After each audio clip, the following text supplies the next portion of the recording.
This very nice introduction. Actually, I'm very thankful to the organizers of this Samvasa who gave me a chance to present on this topic on the Sangatana and Vigatana of Coast Samprapti.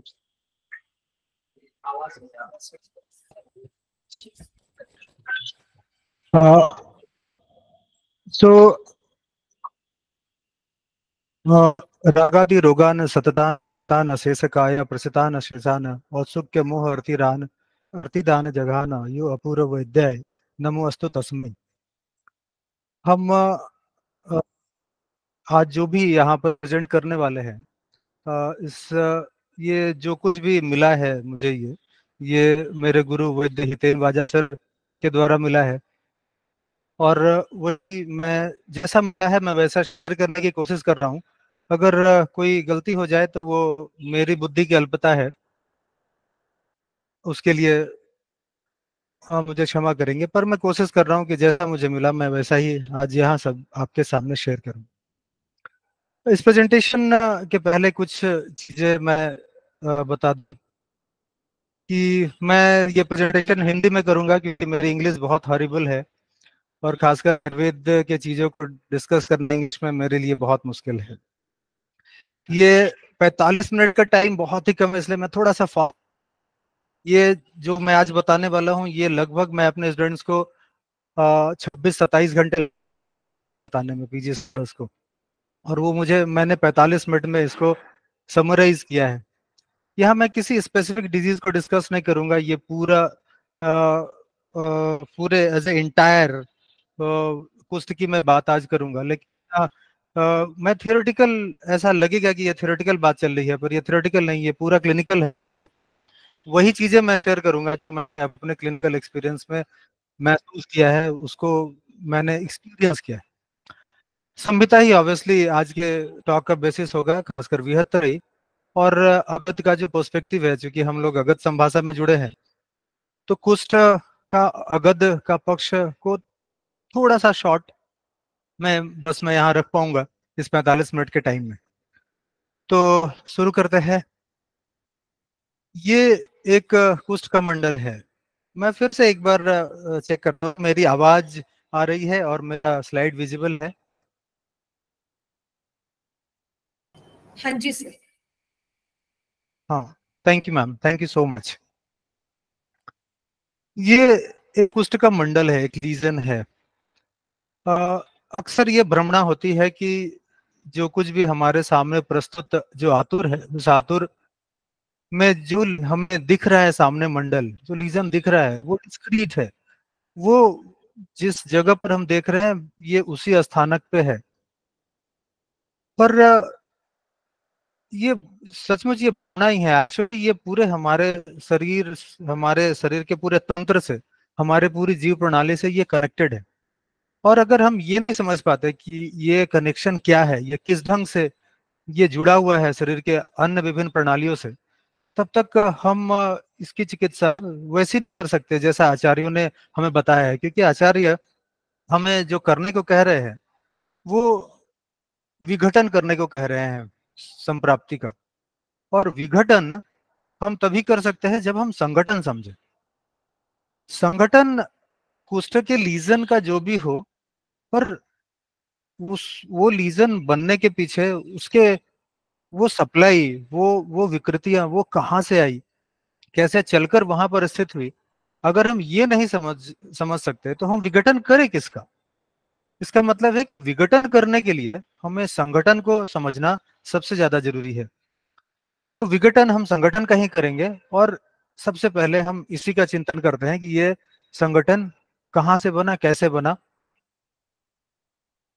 चिकित्सा क्या है, हमारे पास तो आतुर आता है चिकित्सा के लिए, लेकिन शास्त्र कहता है कि चिकित्सा पुरुष है, चिकित्सा आतुर नहीं, चिकित्सा पुरुष है।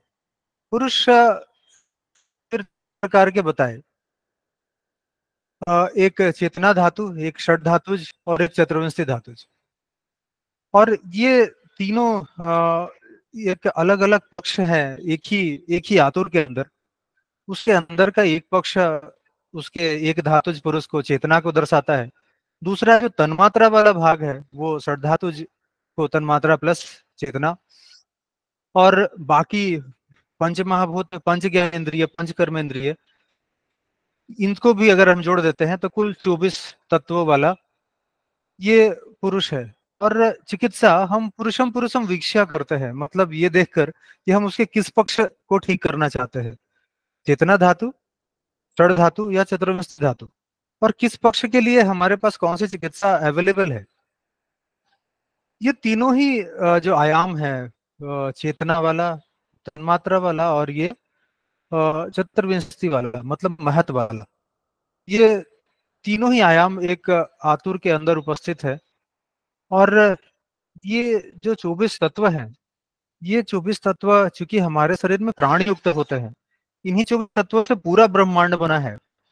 पर हमारे अंदर ये प्राण स्वाहित होते हैं, हमारे अंदर कायाग्नि विद्यमान होती है, जिसके कारण ये तत्व अब 24 धातु कहलाते हैं, चतुर्विंशति धात्वात्मक पुरुष कहते हैं। और इसी प्रक्रिया का नाम आयु है। ये आयु की प्रक्रिया चल रही है, और इसी आयु की प्रक्रिया का ज्ञान आयुर्वेद है। और इसी आयु की प्रक्रिया को में जो अंतराय है, उसको ठीक करने का जो पूरा व्यवस्था है, वो हमारे आयुर्वेद का विषय है। ये प्रक्रिया जो आयु का प्रक्रिया हमारे शरीर में चल रहा है, इस आयु को तीन, जैसे मैंने हिस्से बताए कि एक हिस्सा महत वाला है जिसके अंदर पंचमहाभूत आदि है, दूसरा तन्मात्रा, और तीसरा आत्मा मन बुद्धि अहंकार मतलब चेतना वाला। तो ये बात बहुत ही ऑब्वियस है कि ये जो तीन भाग हैं, ये तीनों का पोषण आहार से नहीं हो सकता। आहार से तो पोषण सिर्फ और सिर्फ जो महत वाला भाग है, पंचभौतिक हिस्सा है हमारे इस आयु के का, सिर्फ वही होगा। लेकिन जो तन्मात्रा है वो निद्रा से, और जो तीसरा चेतना है वो ब्रह्मचर्य से। ब्रह्मचर्य को हम लोग आनंद कहेंगे, क्योंकि ब्रह्मचर्या इति ब्रह्मचर्य, ब्रह्मांड का आचरण जाना ब्रह्मचर्य है, और उसका जो प्रतिफल है वो आनंद है। तो आहार, निद्रा और आनंद, ये तीनों से ये इसका पोषण होता है। ये पोषण अगर सब कुछ ठीक ठीक चल रहा है, सम्यक चल रहा है, तो जो प्राण हमारे अंदर आएंगे वो प्राण वो सम्यक होंगे। लेकिन अगर ये असम्यक हो जाए, तो जो प्राण हमारे अंदर आएंगे, मतलब आहार, निद्रा, आनंद के असम्यक होने से हमारे अंदर प्राण असम्यक हो जाएंगे। और ये असम्यक आया हुआ प्राण हमारे अंदर सबसे पहले कुछ ऐसी चीजें, कुछ ऐसे घटक उत्पन्न करेगा जो विकारों की ना प्रकर्षण कृति करने में सक्षम है। विकार की प्रकर्षण, जबरन कृति करने के कारण ऐसे घटकों को विकार कहते हैं। ये संप्राप्ति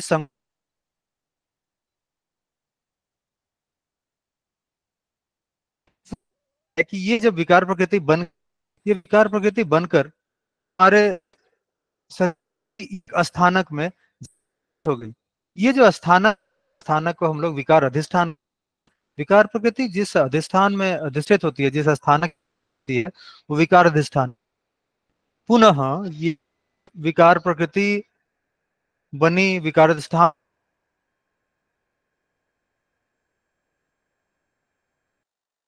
पर, और इस पूरी मतलब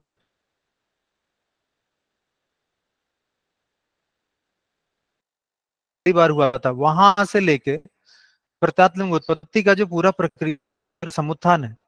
तो ये इससे पहला विकार प्रकृति, दूसरा संगठन, और इसको आचार्य चरक ने त्रिबुद्ध संग्रह कहा। त्रिबुद्ध जानना ही है, होना ही चाहिए। अगर ये त्रिबुद्ध हम जान जाएंगे, तभी हम विघटन कर सकते हैं। और ये स्पष्ट लिखा कि तस्माद विकार प्रकृतिर अधिष्ठान समुत्थान बुद्धवा आचर्येत। ये विकार प्रकृति, अधिष्ठान और विकार समुत्थान, इसको जानकर ही बुद्धवा कर्म समाचरित, कर्म करना चाहिए, चिकित्सा, ये ऐसा एकदम स्पष्ट उल्लेख। यानी कि हम विघटन तभी कर सकते हैं जब विकार प्रकृति का हमको, विकार प्रकृति, विकार स्थान और विकार समुत्थान का। और कैसे करेंगे, तो कहा कि ज्ञानपूर्वम का। और इसके लिए न्याय बताए, यथा न्यायम, विकार प्रकृति के लिए, विकार अधिष्ठान के लिए, तीनों के लिए अलग अलग। विकार प्रकृति के लिए प्रकृति विघात, विकार अधिष्ठान के लिए प्रकृति स्थापन, और विकार समुत्थान के लिए निदान परिवर्जन। तो ये तीन घटक संप्राप्ति के, और तीन ये घटक संप्राप्ति विघटन के। ये एक प्रारंभिक बताना जरूरी इसलिए था क्योंकि हम लोग कोष्ठ में यही करने वाले हैं। पहले इसके विकार प्रकृति, विकार अधिष्ठान, विकार समुत्थान को जानेंगे, और तभी फिर उसका प्रकृति विघात, प्रकृति स्थापन और निदान परिवर्जन का हम कर पाएंगे।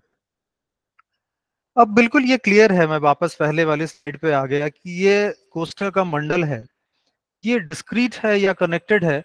ये काफी क्लियर है कि ऑब्वियसली ये कनेक्टेड है, क्योंकि संगठन जो बन रहा है वो संगठन एक पूरी प्रक्रिया, आयु की एक पूरी प्रक्रिया के अंदर अंतराय से बन रहा है। तो ये हम इसको डिस्क्रीटली ऐसे नहीं ले सकते, ये स्वतंत्र नहीं है। ये कई सारे प्रणालियों के विक्षेप में अंतराय आने के बाद यहाँ पर ये संभव हो पाया कि ये मंडल की उत्पत्ति भी।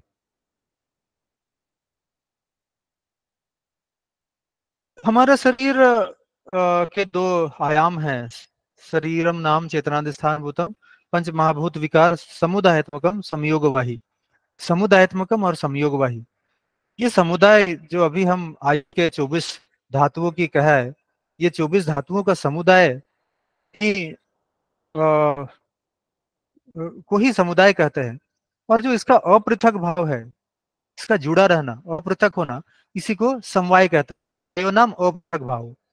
तो ये की समवायता बनाता है इसका अपृथक होना।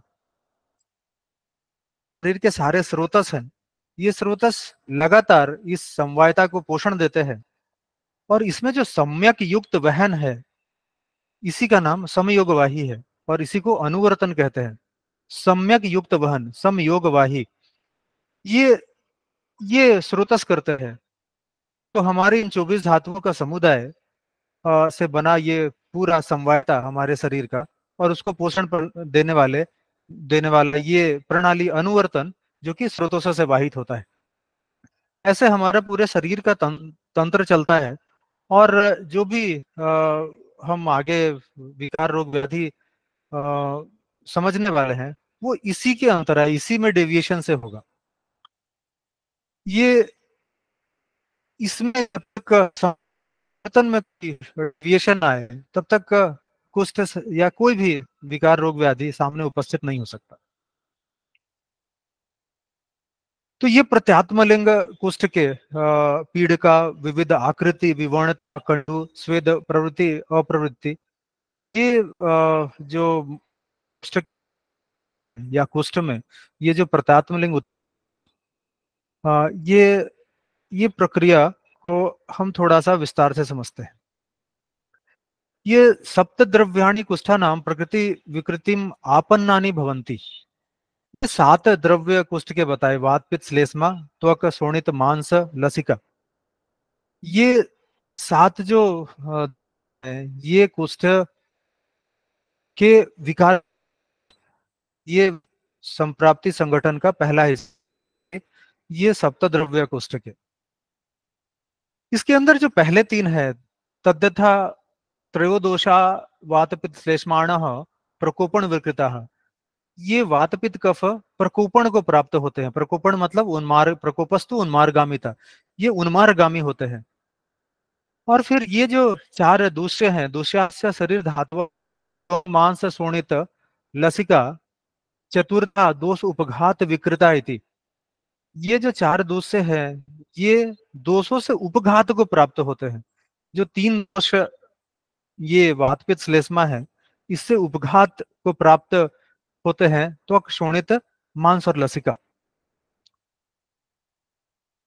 अब जो मंडल में संस्थान, प्रभाव, नाम, चिकित्सित, इसकी विशेषताएं हो। यहाँ पर समझने की बात कि विशेषताएं होती हैं, सिर्फ दो विशेषताएं यहाँ पर कुष्ठ में। एक स्थान, दूसरे व्याधियों में अलग होते, प्रभाव अलग अलग होते हैं, चिकित्सित उनका संस्थान फीचर्स हैं। ये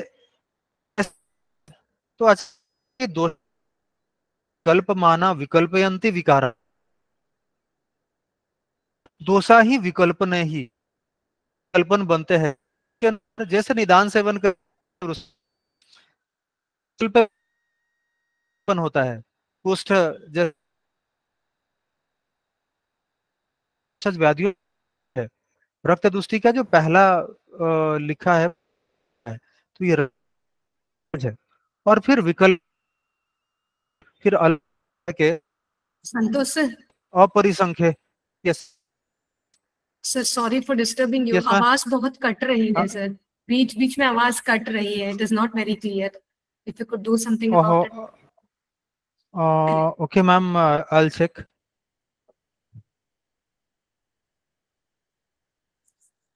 सर हाँ सर बताइए। सर सर वीडियो ऑफ कर नेटवर्क देते फुल सर, मे बी है।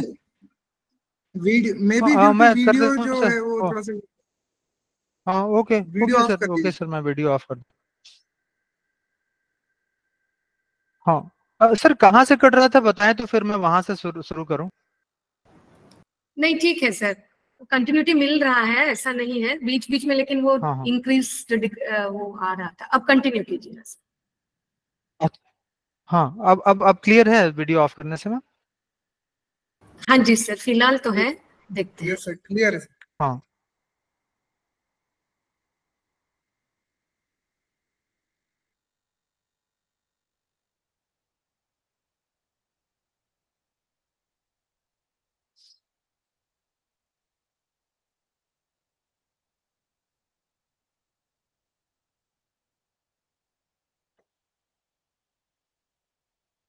हाँ, तो ये 3 दोष और 4 दोष से ये कैसे ये 7 और 18 और अपरिसंख्य कुष्ठ बनते हैं, ये हम लोग समझ रहे थे कि दोषा ही विकल्पन ही विकल्प माना विकल्पयंती विकारान। तो ये जो दोष हैं वो विकल्पन करते हैं।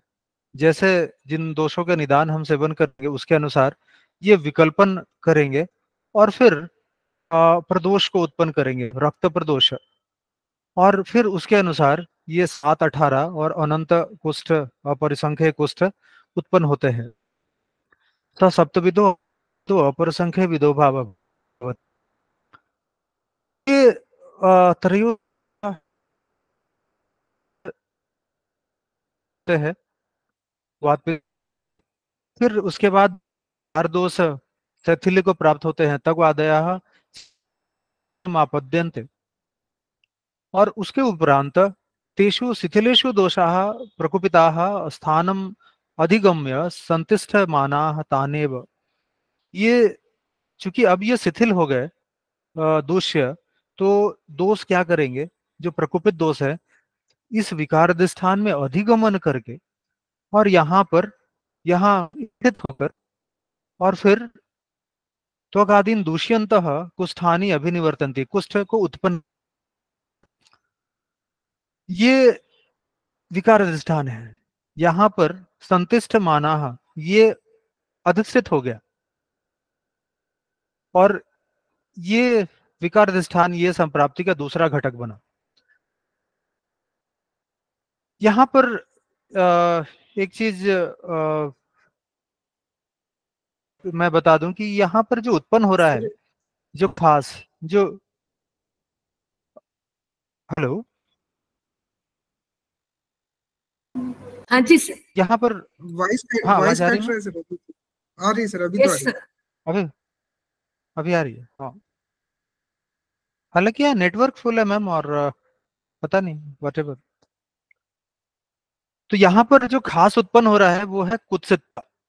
कुष्ठ का जो खास जो यहाँ पर घटना घट रही है कुष्ठ में, वो कुत्सितता है, और उसके परिणाम स्वरूप जो उत्पन्न हो रहा है वो मंडल है, मंडलोत्पत्ति।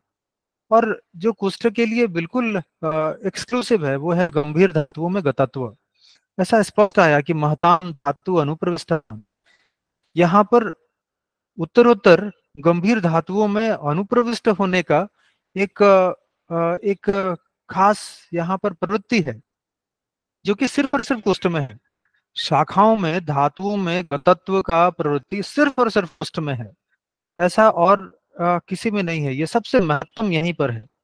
ऐसा ही कोष्ठ में होता है ज्वर में, और मर्मास्थि संधि में, वात व्याधि में। और पर शाखाओं में धातुओं में अनुप्रविष्ट होने का, जो गंभीर धातुओं में जो गतत्व है, ये कुष्ठ में ही होता है। ये तस्य पित्त श्लेष्माणो प्रकुपितो परगृह्य अनिल, ये अनिल पित्त श्लेष्मा ये ये प्रवृद्ध हो गए, और फिर तिर्यक शिराओं में गए, और फिर बाह्य मार्ग शाखा, और वहां पर जाकर इन बाह्य मार्गों में जहां जहां ये दोष विक्षिप्त होते हैं और विक्षिप्त होकर निश्चरति रुक जाते हैं, निहिचरति निश्चरति, जहां रुक जाते हैं, तत्र तत्र मंडली प्रादुर्भवंती, वहां पर मंडल उत्पन्न होते हैं। ये विकार समुत्थान है, ये प्रक्रिया है। हेतु सेवन से लेके प्रत्यात्मलिंग उत्पन्न होने तक का पूरा जो ये प्रक्रिया है, विकार समुत्थान है। तो हम कोष्ठ के विकार प्रकृति, विकार अधिष्ठान और विकार समुत्थान को देख चुके। अब इसके विघटन को समझने की कोशिश करते हैं। हम ये जो आचार्यों ने बताया कि वेदना वर्ण संस्थान प्रभाव समुत्थान के अनुसार ये भिन्न भिन्न है, तो इसके अनुसार ये 8 महाकुष्ठ और ये अष्टादश क्षुद्र कुष्ठ, इनके ये वेदना वर्ण संस्थान प्रभाव समुत्थान आदि यहाँ पर लिखे हैं। मैं इसके डिटेल्स में नहीं जाऊंगा क्योंकि ये आप सभी को पता है। मैं बस ये बता रहा हूं कि ये 7 और 11 नहीं, ये अपरिसंख्य है। अपरिसंख्य है क्यों? क्योंकि एक ही जो यहाँ पर वर्ण है, ये वर्ण हर व्यक्ति में एक जैसा नहीं दिखने वाला, हर समय एक जैसा नहीं दिखने वाला। ये संस्थान, विचर्चिका का संस्थान एक जैसा नहीं होता सभी में, किसी में कैसा किसी में कैसा। तो ये इसलिए ये अपरिसंख्य है, इसके इतने अनगिनत भेद हो सकते हैं। तो यहाँ पर सबसे ज्यादा जरूरी क्या है? ये जो कोष्ठ के मंडल है, इसको इसके अंदर जो भी उपस्थित है प्रत्यात्म लिंग, और जो भी हमारे सामने जो भी लक्षण दिख रहे हैं, हम उन लक्षणों को समझ के और फिर उसका प्रतिकार इस विधि से करें जैसा मैं अभी बता रहा हूं। हम स्पष्ट है कि यहाँ पर सप्त द्रव्य है, और ये सप्त द्रव्य के ही कर्तृत्व से ये कोष्ठ के अलग अलग लक्षण उत्पन्न हो रहे हैं। तो यहाँ जो पीड़कोत्पत्ति है, पीड़िका मतलब जो त्वक का लेवल है उससे उत्सेद हो, उससे ऊंचा अगर कोई प्रवृत्ति हो रही है त्वचा में, तो वो पीड़िका है। ये त्वक और शोणित से जो उसका विवर्णता है, उसके अंदर जो वर्ण में जो भेद आ रहा है, वो शोणित से। जो उसके अंदर विविध आकृति है, वो लसिका से। जो उसके अंदर स्वेद की प्रवृत्ति और अप्रवृत्ति, ये लसिका से। और इसके अंदर कंडु, कंडु का मतलब सारे वेदना इसी के अंदर आ जाते हैं। पंडु, दाह, वेदना, ये सब इसी के अंदर, जो भी वहां पर मल पड़े हैं, कुष्ठ के समूर्छित मल, उनसे। तो अगर हम ये है कि उसके अंदर की जो अलग अलग प्रत्यात्म लिंग है, ये प्रत्यात्म लिंग किन किन विकार प्रकृति के घटकों से ये उत्पन्न हो रहे हैं, तो हम तदनुसार प्रतिकार करने में कर्तृत्व देखते हैं कि इस मंडल में कर्तृत्व विभिन्न घटकों का क्या है। जो दोष है, ये वात, अनिल, पित्त, श्लेष्मा, ये विकल्प काम करता है, यही अलग अलग विकल्प बनाते हैं। और ये जो दूष्य है, ये दूष्य हम जो भी हैं, ये 2 तरह के दूष्य हैं। एक जो स्पष्ट धातु स्वरूप नहीं है और जो दूसरे धातु के स्पष्ट स्वरूप हैं। त्वक और लसिका ये धातु के स्पष्ट स्वरूप नहीं है। त्वक रस का भाग है, रससार नहीं त्वकर का, यानी ये त्वक रस से उत्पन्न है। और लसिका मेद और मांस से, मेद मांस की पाक से लसिका उत्पन्न होता है। तो द्रव्यात्मक मांस से संबंध है, लेकिन कर्तृत्व,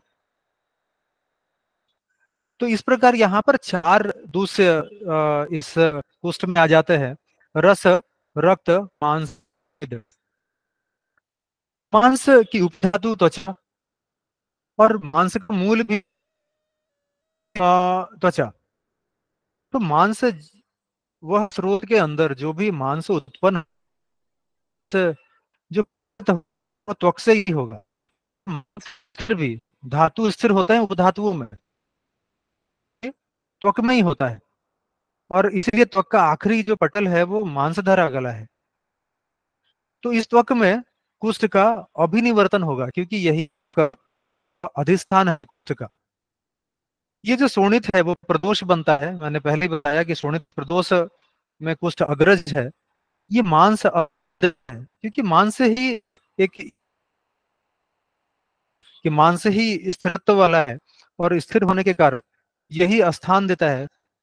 और लसिका संस्थान यानी गंभीरत्व के लिए भी ये विशेष कारण है, उपादान कारण है। विभिन्न आकृतियां देने वाला भी लसिका है। संस्थान देने के लिए जो कर्तृत्व है वो लसिका का है। मांस जैसे लेपन कर्म करता है, तो अगर मांस दुष्ट हुआ, मांस का स्रोत दुष्ट हुआ, तो जो वहां मांस बनेगा वो असम्यक लेपन करने वाला होगा। और असम्यक लेपन के कारण ही त्वचा का जो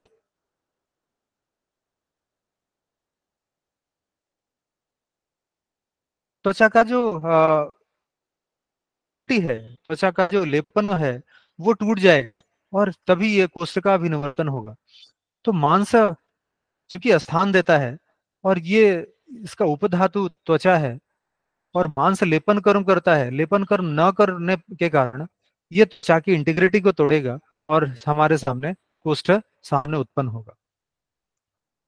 स्वरूप देखते हैं तो ये अनिलिपित श्लेष्मा और ये दूसरे, इसमें जो त्वचा है वो स्थानास्तरस है। ये मांस स्थिर धातु है, शोणित और लसिका ये मार्ग धातु, ये दोनों चलने वाले हैं। और जैसा मैंने बताया कि ये मांस का ही उपधातु त्वचा है, तो इसके ये स्थिर होने के कारण इसके जो लक्षण है वो त्वचा पे सामने दिखते हैं। कौन से स्रोतस इन्वॉल्व है ये हम देखें कि कौन कौन से स्रोतस यहाँ पर कुष्ठ में दुष्ट होते हैं और कार्यकारी हैं। तो ये अनिलिपित श्लेष्मा, ये जो 3 विकार प्रकृति के घटक हैं, तो ये वात प्राणवह से, पित्त अनवह से, श्लेष्मा उदकवह से। और ये तीनों जो स्रोतस हैं ये कोष्ठ के हैं। तो कोष्ठ इन्वॉल्व है कोष्ठ में। ये त्वक शोणित मांस लसिका में त्वक रसवह से, जैसा कि मैंने बताया कि त्वक रस का भाग है। शोणित रक्तवह, मांस मांसवह और लसिका मांसवह और मेदवह। तो इस प्रकार से शाखा के ये 4 स्रोतस यहाँ पर कोष्ठ में कार्यकारी है। और पूर्व रूप में अस्वेदन अतिस्वेदनम से एक संकेत है कि स्वेद भी यहाँ दुष्ट होती है और स्वेद किट भी है मेद का। तो ये स्वेद स्वेदवा स्रोत यानी मर्मास्थि संधि। तो कोष्ठ शाखा मर्मास्थि संधि ये तीनों के ही स्रोतस कोष्ठ में इन्वॉल्व हैं। तो जो भी लक्षण हमारे सामने इस अनिलिपित श्लेष्मा से आएंगे वो कोष्ठ अनुसारी आ रहे हैं। ये जो रस रक्त मांस मेद से आ रहे हैं वो शाखा अनुसारी, और मेद से आ रहे हैं वो मर्मास्थि संधि अनुसारी। इस ढंग से कोष्ठ शाखा और मर्मास्थि संधि तीनों के लक्षण कोष्ठ में अलग अलग लेयर्स में, या फिर कहें कि अलग अलग सिवियरिटी में हम लोग को देखने मिलते हैं। शुरुआत में कोष्ठ के लक्षण, बाद में शाखा के, और फिर अंत में मर्मास्थि संधि के लक्षण। कुष्ठ के लिए निदानों का सतत सेवन आवश्यक है। अगर सतत सेवन नहीं होगा, एक बार कुछ करने से नहीं होता, तो कहते हैं कि मैंने मछली दही खा लिया था, मुझे कुछ हो जाएगा क्या? नहीं, एक बार से नहीं होना। स्पष्ट लिखा कि सतत सेवन आवश्यक है। और इसकी सिवेरिटी बताई कि मात्रा सी बात करेंगे, मात्रा सीति के अंदर जो भी नियम आचार्य चरक ने अगर उसका उपघात 1 है, स्थिति के साथ तस्या स्थिति के का भी अगर उपघात कर ली तो ये लेवल 2 है।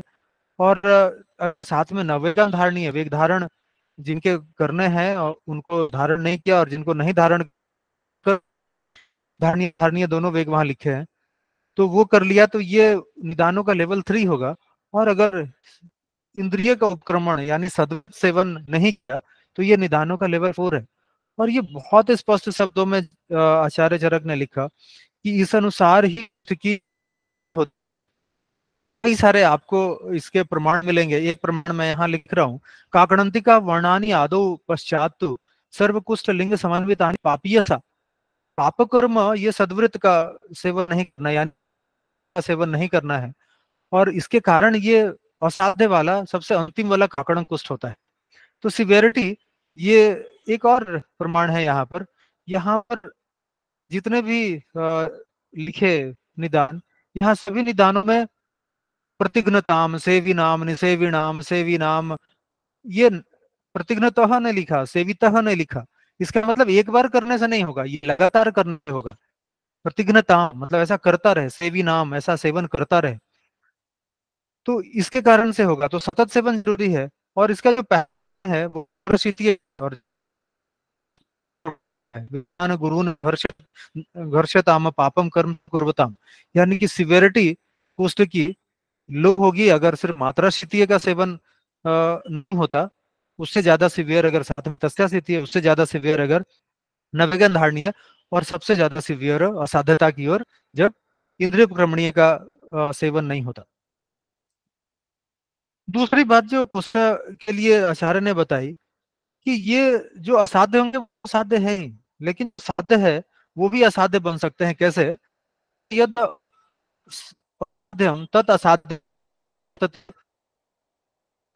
चित साध्यताम वर्तते कदाचित अपचार से। अपचार दो तरह के होते हैं, एक आतुर अपचार। आतुर अगर जो पथ्य पालन के लिए कहा गया उसका सेवन न करे तो, पर ये बहुत छोटा है, इससे बड़ा है वैद्य अपचार।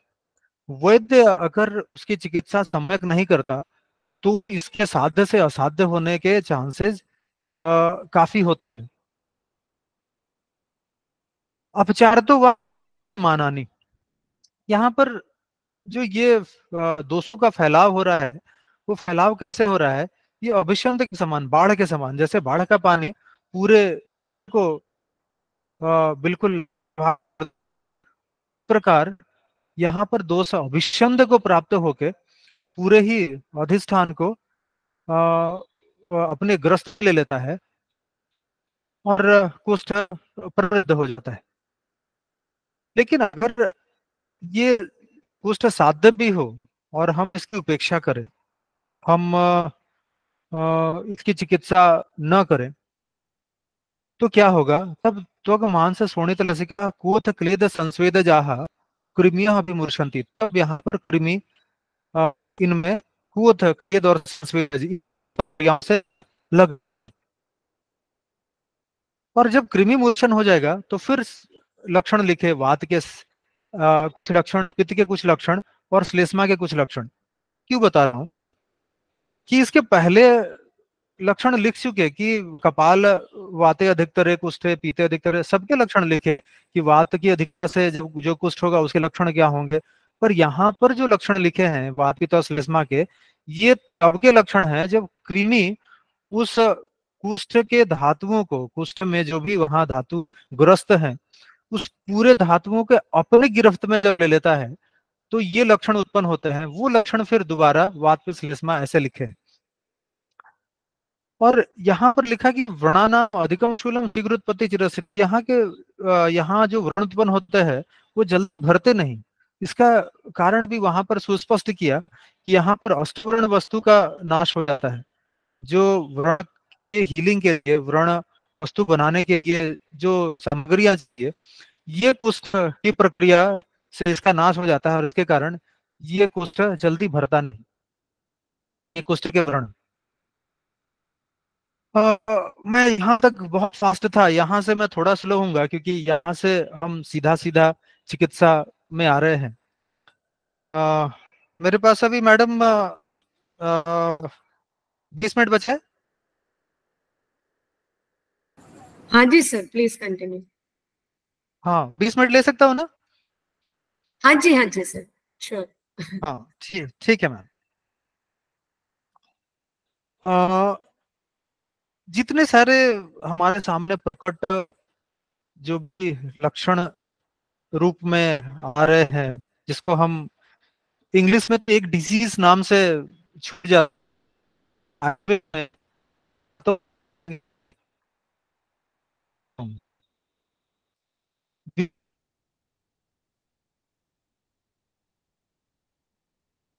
विकारो धातु जब धातुओं में से विषमता होकर और सामने हमारे सामने लक्षण प्रकट हो रहा है, तो ये विकार रूप है। यहाँ पर धातु सिर्फ शिथिलता को प्राप्त हो नहीं हुई, पर रोग के लिए कहा कि ये दुष्टि से होता है, ठीक है। रोगस्तु दोष वैषम्य, यहाँ कर दुष्ट के लिए दुष्ट करके, और जब ये दोष और दोष से आपस में मिलते हैं, दोष से दोष में समूर्छना हो गया, तो दोष से दोष समूर्छना जनितो व्याधि। तो ये तीन स्तर हैं विकार के, रोग के और व्याधि के। ये सभी में होता है तो ऑब्वियसली कुष्ठ में भी होगा। हमारे सामने जो भी आतुर प्रस्तुत है वो या तो विकार वाला होगा या रोग वाला होगा या व्याधि वाला होगा। और रोग रूपी ही डोमिनेंस होता है कुष्ठ में, इसलिए है जो विकाराधिष्ठान है का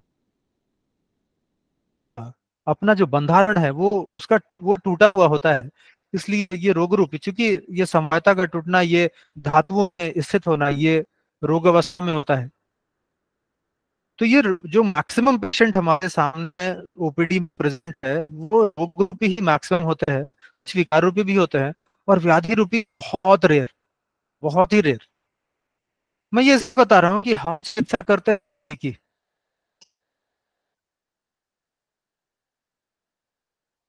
चिकित्सा देखिए बताएगी विकार और रोग के तो उपक्रम बताया गया, निदान परिवर्तन बताया गया, पर हम चिकित्सा करते हैं, चिकित्सा रोग की नहीं, चिकित्सा तो रोग की होती है। हम इस पर वापस आएंगे कि हम जो अभी बात कर रहे हैं ये आगे के प्रेजेंटेशन में ये क्लियर होगा। थोड़ा सा बीच में पर्सपेक्टिव की बात करें क्योंकि हम लोग अगध के लोग सारे यहाँ जुड़े हैं। अगध के पर्सपेक्टिव में देखें तो जितने सारे निदान है पुष्ट के, वो पानी आदि, वो जितने सारे देखेंगे तो ये सब धातु दोस्ती करने वाले हैं। ये ये दोस्त दोस्ती करने वाले या मौल दोस्ती करने वाले नहीं। और ये गद का ही, ये विष का ही लक्षण होता है कि वो धातु दोस्ती करता है। धातुओं को जो बहुत ही आशुक्ति से उपहत कर ले, धातुओं को जो बहुत उसके कार्य में जो बहुत तेजी से बाधा, तो ये सारे कुदान हैं वो अगध परिप्रेक्ष्य में। और दूसरा कि अगर हम चिकित्सा कर रहे हैं और हमें उसका जो समान उपक्रम है जिन उपक्रमों पे पाचन हो जाना चाहिए, उसके मल का या कुछ के अंदर जो भी पड़े हुए जो विकार हैं उसका अगर पाचन नहीं हो पा रहा है, इसका मतलब है कि वो बाकी गुण वाला है, और बाकी सभी को पता है कि ये विष का गुण है। तो ये विष की विद्यमानता कुष्ठ में दिखाती है। तो हम लगता है विघटन पे, विघटन कर कैसे? यहाँ पर कुष्ठ में जो वैद्य की उन्नति ना सबसे ज्यादा आवश्यक है। क्यों? क्योंकि मैंने बताया कि कुष्ठ असंख्य प्रकार का है। वो 7 कुष्ठ और 18 कुष्ठ वो परिसंख्य है, लेकिन उसके भी अगर हम विभिन्न रोगियों पे या विभिन्न अवस्थाओं में अगर हम देखें तो वो भी हर के असंख्य भेद हो सकते हैं। तो यहाँ पर वैद्य की प्रत्युन्मति सब में जरूरी है, सारे व्याधियों में, कुष्ठ में ज्यादा। कुष्ठ का या व्याधि का जो समुत्थत्व है वो 2 है, एक समुत्थ और दूसरा समुत्थ। सबसे पहले समुत्थत्व का चिकित्सा करते हैं। हमारे समुत्थत्व हमें जो होने वाला तरह है उसको अजीर्ण कहते हैं, जीर्ण ही अमाशय में होता है। और प्रकार का दग्धाजीर्ण और विष्टब्धाजीर्ण। आज चिकित्सा जीर्ण की चिकित्सा और विष्टब्धाजीर्ण की जो चिकित्सा आचार्य उस चिकित्सा हम अमाशय को सापेक्ष या अमाशय को अपने हाथ में ले सकते हैं। तो ये हमने कुष्ठ का एक समुत्थत्व का चिकित्सा कर लिया, और फिर ऐसा बना रहे इसके लिए हम जो अन्नपान की व्यवस्था करते हैं, ये समुत्थत्व के आधे हिस्से यानी अमाशय को अपने नियंत्रण में लेता है। तो सबसे पहले समुत्थत्व का चिकित्सा यानी अजीर्ण का चिकित्सा प्रथम, और फिर दूसरा बकवास है, उदात्त कहलाता है। और अनुलोमन है, अनुलोमन के लिए प्रधान हृदय, तो अनुलोमन द्रव्य हृदय आदि, इससे हम पकवास को निरपेक्ष से पूरे समुद्र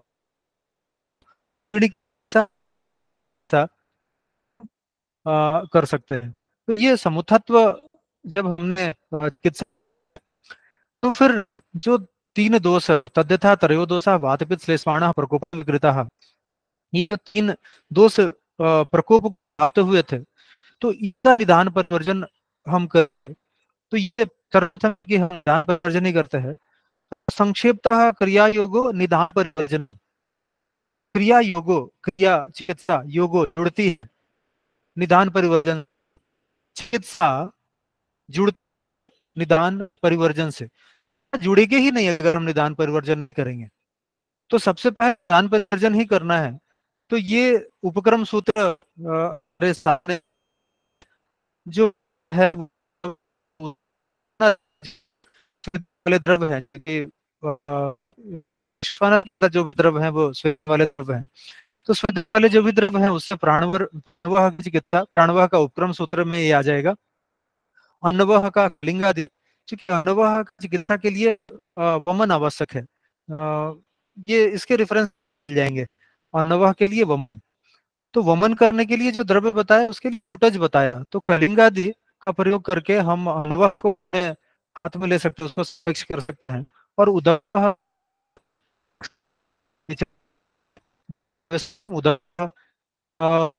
को अपने हाथ में ले सकते हैं। तो हमने प्राण अनुभव उदगवाह को सापेक्ष करके ये जो वातपित्त श्लेष्माण है, ये 3 का जो कोपण होता है, इस कोपण को हम रोक सकते हैं। यहाँ पर मैं बता दूं कि अन्नवाह का चिकित्सा सबसे प्रधान है, क्योंकि ये प्रदोष कुष्ठ में रक्त का है, और रक्त प्रदोष रक्त की दुष्टि पित्त से ही मुख्यतः होती है, कि वात और कफ स्वतंत्र रूप से रक्त को दूर करके और फिर रक्त का प्रदोष उत्पन्न करेगा। तो यहाँ पर कलिंगा की विशेष औषध बनती है। जो उन्मार्गी दोष हैं, जो दोष मार्ग को प्राप्त है, उसके लिए सरंसन कर्म के हम उसके उन्मार्ग को रोक सकते हैं। सरंसन के लिए नीली और आरगवद, ये हम ये देकर हम इन उन्मार्ग दोषों को संस्त कर सकते हैं, और ये दोषों का उन्मार्ग रुक सकता है। जो मार्गस्थरस है, मार्गस्थरस यानी कोष्ठ से जो पाचन होके आहार रस बना, ये आहार रस शाखाओं में जाने के पहले जब मार्ग में होता है तो उसको मार्गस्थरस कहते हैं। ये मार्गस्थरस ही ना बहुत सद्य किसी लक्षण को ला सकते हैं। अनेक व्याधियों में हम लोग देखते हैं कि एक पत्ते पर कुछ घंटे या दिन में ही वो उसके लक्षण आ गए। अगर हम जो भी पोषण न्याय है, केदारी कुलिया, खरे कपोत और शीरदधि, तो उसके अनुसार कई दिन लगने चाहिए। इतना जल्दी इसलिए हुआ क्योंकि मार्गस्थरस से ही में ये विकृति होकर और वो ये जल्दी से लक्षण आ जाते हैं। तो इस मार्गरस के अनुकूलन के लिए, यानी जब ऐसे लक्षण जब हो जो अपथ्य सेवन के तुरंत बाद ऐसे आ जाते हो, तो इसके लिए नीली, इंद्रियवादी, स्रंसन और विरेक, विरेक यानी नीली और कंपिलक, ये इससे हम मार्गस रस को अनुकूल कर सकते हैं। विरेक इसमें तीव्र है, स्रंसन उससे कम, इंद्रिय उससे कम और नीली सबसे सौम्य। रक्त का प्रदोष है तो रक्त को शमन करना होगा, तो रक्त के शमन के लिए किरात आदि, किरातिक प्रमुख द्रव्य है, और नीली से भी हम रक्त का शमन कर सकते हैं। क्लेद यहाँ पर प्रधान है। क्लेद लसिका से बहुत सीधा सीधा जुड़ा है। क्लेद सभी धातुओं से जुड़ा है, सभी धातुओं का क्लेद है, पर लसिका यहाँ पर सबसे ज्यादा क्लोजली जुड़ा है, जो और इसी कारण क्लेद संस्थान उत्पन्न करता है, लसिका संस्थान उत्पन्न करता है क्लेद के माध्यम से। तो अगर व्रण में क्लेद की अधिकता हो तो क्लेद को निरस्त करने के लिए हमारे पास जो गुण है वो मुस्तादी है, मुस्तादी से क्लेद को हम निरस्त कर सकते हैं। इसके भी शास्त्र में आपको प्रमाण मिल जाएंगे। अब अगला जो कर्म करना है वो ये कि अनुवर्तन, अनुवर्तन यानी जो हमारी क्रिया प्रणाली स्रोत और हमारे शरीर का बंधारण, हमारे शरीर की इंटीग्रिटी, स्रोतस ही पोषण देते हैं समवायता को, यानी अनुवर्तन ही समवायता को ठीक रखता है। तो अनुवर्तन को समवायता के साथ स्थिर होना, उससे अलग होना, उससे अलग होने को ही रोग कहते हैं एक्चुअली। तो यानी उसको स्थिर होना जरूरी है। ऐसा स्थिरता प्रदान करने के लिए हमारे पास जो द्रव्य है वो है सप्तपूर्ण कषाय। ये अनुवर्तन को समवायता के साथ स्थिर करने हेतु सक्षम है।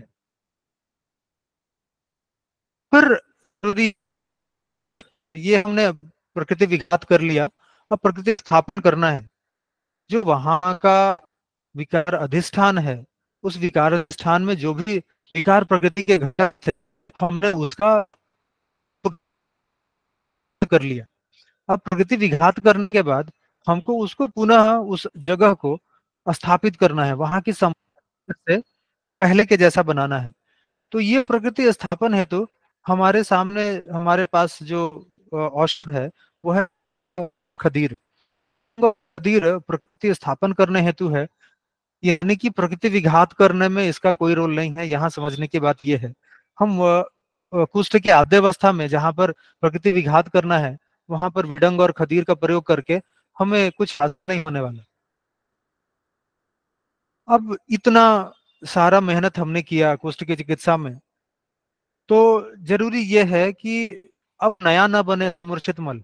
हमने जो मल बने थे उनको हटा लिया, वहां के जो वहां का जो समवायता थी, वहां का जो अधिष्ठान था, उस अधिष्ठान को हमने प्रकृतिस्थ कर लिया। लेकिन अगर उसको अगर कहीं दूसरे जगह से नए मल बन बन के मिल रहे हैं, तो वो कुष्ठ रिलैप्स होता रहेगा, वो कुष्ठ ठीक नहीं होने वाला। तो हमको उसको, उस मल को, वो मल ना बने, इसके लिए जरूरी क्या है कि हम वहां पर उसके आहार के साथ हम अनुपान और सहपान में जो अन्नपान चतुष्क में दिए हुए जो द्रव्य है, यथा जीरा, अजवाइन, सौंठ, ये हम अनुपान और सहपान के रूप में दे। ये करता क्या है कि कुछ नए उनको बनने से रोक देता है। जो हो गए, जो हमारे से मल पक्व हो गए, वो मल फिर शरीर में पड़े नहीं रहने चाहिए। उन पक्व मल को बाहर की ओर निकालना आवश्यक हो जाता है। तो उस पक्व मल के निरहरण के लिए हमारे सामने कई सारे द्रव्य हैं। अवस्थानुसार हरितकी, हरितकी, एरंडमूल शिवा, एरंडमूल शिवा यानी एरंडमूल प्लस एरंडवेस्ट हरितकी इज एरंडमूल शिवा, ये इसका प्रयोग। और गोमूत्र हरितकी, इसका प्रयोग से हम पक्व मल का निर्हरण कर सकते हैं। हरितकी पित्त के लिए, एरंडवेस्ट वात के लिए, और गोमूत्र हरितकी कफ के लिए, और एरंडमूल शिवा जो वहां के समवायता में को अगर अनुलोमन देना है तो उसके लिए। धातुगत अनुलोम के लिए समवायता में हमें अनुलोमन देना है, यानी कि समवायता में जो पड़े हुए मल हैं या समवायता में जो पड़े हुए विकृत धातु हैं, उनको अगर हमको वहां से अनुलोमन करना है, वहां से हमको शाखाओं की कोष्ठ की तरफ लेके जाना है, तो उसके लिए हमारे पास एरंडमूल शिवा, जैसा मैंने बताया, एरंडमूल प्लस एरंडमूल एरंडभिष्ट हरितकी, ये धातुगत अनुलोमन के लिए। और मार्गसरस से अगर क्लेद का निरस्तीकरण करना है तो उसके लिए हमारे सामने गोमूत्र हरितकी है। इतना करके हम कुष्ठ के, चूंकि कुष्ठ रोग तक के ही मैक्सिमम पेशेंट होते हैं, व्याधि के पेशेंट है नहीं, इसलिए मैं इस सीमित समय में कुष्ठ के चिकित्सा सूत्र और चिकित्सा के लिए जो द्रव्य है उनको मैं आज रहने देता हूं, क्योंकि वो एक बहुत फिर बड़ा टॉपिक हो जाएगा, उसके लिए फिर से कम 1-1.5 घंटे चाहिए। तो ये गोमूत्र यहाँ तक इतने इतने कार्य करके हम कुष्ठ के पूरे विकार प्रकृति को और विकार अधिष्ठान को ठीक करके और हम वे कुष्ठ रोगी को सम लाभ दे सकते हैं, क्योंकि रोगी इसी स्तर के ही होते हैं। इतने से ही हम संपूर्ण लाभ दे सकते हैं, हम दे रहे हैं, ऐसा प्रत्यक्ष गम है हमारे ओपीडी में, क्लिनिक में। यहाँ पर अंत में एक बात जो बताऊं कि हमने स्टार्टिंग में क्यों पढ़ा कि ये 3 पक्ष हैं, चेतना वाला, तन्मात्रा वाला और महत वाला पुरुष के, और हम इसकी चिकित्सा करते हैं। कि जो ये 24 धातुओं का से बना हुआ ये जो हमारा शरीर है, ये जो हमारा पूरा तंत्र है, ये हमारी जो पूरी आयु प्रणाली है, इस आयु प्रणाली के ये 3 आयाम, जिसमें जो पंचभौतिक वाला है, उस पंचभौतिक वाले के लिए, यानी महत वाले हिस्से के लिए, तो सामने जो उसको कर दे। लेकिन तन्मात्रा और चेतना, तो तन्मात्रा वाले भाग के लिए हमारे पास दैव पाश्रय है। दैव पाश्रय को हम उपस्तंभों को प्रकर्षण, उपस्तंभों को बिल्कुल अच्छे से वाहित करके, हार्द्र आनंद को उस आतुर में अच्छे से वाहित करके हम इस भाग की चिकित्सा कर सकते हैं। और जो चेतना वाला स्तर है उसके लिए सत्वावजय, सत्वावजय यानी उस व्यक्ति को ये बताना कि ये करने से हम तुम्हें क्या लाभ मिल सकता है, और ये ना करने से तुम्हारा ये व्याधि कैसे बना रहेगा, और तब वो व्यक्ति वापस अपने सही सत्व की ओर आ जाएगा। तो ये सत्वावजय है। तो इस प्रकार से हम जो आयु के तीनों पक्ष हैं, जो महत्व वाला यानी पंच महाभूत, पंच ज्ञानेन्द्रिय, पंचकर्म इंद्रिय, इस भाग की चिकित्सा युक्ति व्यपाश्रय द्वारा, जो षड्धातु पुरुष है, तन्मात्रा और आत्मा मन बुद्धि अहंकार वाला, उसका दैव पाशरस है। ये और आत्मा बुद्धि अहंकार वाला ये दैव पाशरस है। और जो आत्मा मन बुद्धि अहंकार, ये जो चेतना वाला भाग है, वो सत्वा वजह से, ऐसे हम कुष्ठ के रोगी की संपूर्ण चिकित्सा कर सकते हैं। आज के इस संभाषण के में जो टेक होम मैसेज है, ये पहला ये कि जब भी हम चिकित्सा करें तो विकार प्रकृति, विकार अधिष्ठान, विकार समुत्थान, इसको जानकर बुद्धवा कर समाचरित, ऐसा आदेशात्मक वाक्य है चरक का, तो इसको बिना जाने करना नहीं है। विघटन हम तभी कर सकते हैं जब विकार प्रकृति, विकार अधिष्ठान, विकार समुत्थान को प्रॉपरली जाने। और ये चूंकि साध्य भी असाध्य में परिवर्तित हो सकता है आतुर के उपचार से और वैद्य के उपचार से, तो आतुर को पर नियंत्रण हमारा कितना है, उपचार न करे, ये इस बहुत ही ख्याल रखना है, तभी जाकर संपूर्ण चिकित्सा हम कुष्ठ के रोगी कर सकते हैं। धन्यवाद, आभार सभी को। Thank you sir. If anyone have any doubt, they can post in comment section.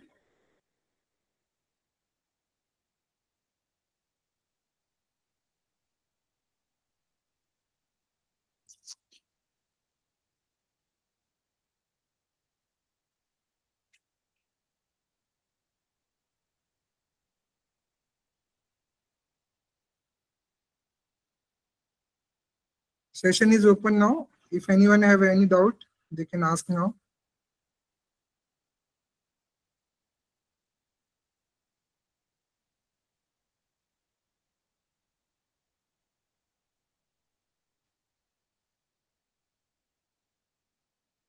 Ma'am, shall we conclude the session as there are no doubts in comment section and nobody raised their hands? Yes, sir, please. Okay. So once again, I want to thank Dr. Santosh Vishkarma sir for giving Thank you, sir. insight into Chikitsa and how to do Vighadana in Chikitsa. So that is very informative, sir. And now we'll conclude the session with Shanti Mantra. Om Deo Shanti Antariksha Om Shanti Prithvi Shanti Apah Shanti Aushadayah Shanti Vanaspatayah Shanti Vishve Devah Shanti Brahma Shanti Sarvam Shanti Shanti Reva Shanti Sama Shanti Edi Om Shanti Shanti Shanti. With this prayer, we conclude the today's session. See you next time. Thank you, one and all. Thank you, sir. Thank you.